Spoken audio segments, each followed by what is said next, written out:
The United States Mint is running one of the most quietly audacious collectible plays of the 2026 tournament. They recently announced the FIFA World Cup commemorative coin program, and it is a massive event for collectors. The luxury items in the collection set a high baseline for prices. There is a $5 gold coin selling for over $1,300 and a silver dollar priced at more than $170. The collection's headline item breaks from this logic. It's a standard $half with a face value of 50 cents, yet the Mint is selling it, in proof, for $64.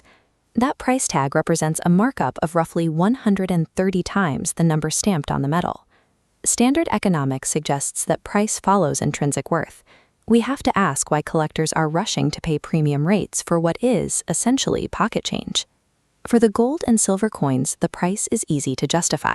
The raw, precious metal carries the vast majority of the cost. Look at a 3D cross-section of the $half, and the material story changes. This coin is clad, featuring a thin copper nickel skin wrapped over a cheap copper core.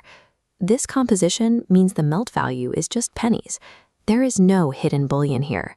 Collectors often gloss over this lack of material value, but product designers should pay close attention. Without precious metal to hide behind, the $half acts as an honest tell. It reveals that buyers are paying for a decision. Perhaps buyers are paying for the artistry.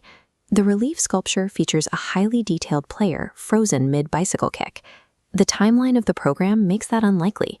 The price and production limits were locked in years before any artwork was ever rendered or approved. The origin of this product's value sits inside the FIFA World Cup 2026 Commemorative Coin Act, a bill passed by Congress. Congress wrote specific constraints straight into the law. They mandated a strict production cap of 750,000 $half and a non-negotiable $5 surcharge on every sale to fund youth soccer. This value comes from a set of rigid decisions legislated into existence before the tooling even existed. This is scarcity as an engineering input.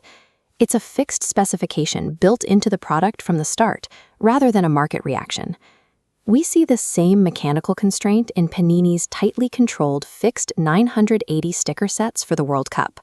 It also drives the engineered hype and artificial limits of a highly anticipated sneaker drop.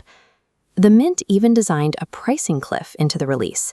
After July 6th, the price of every coin jumps by $5 to force browsers into becoming buyers. In these markets, the manufactured constraint functions as the actual product being sold.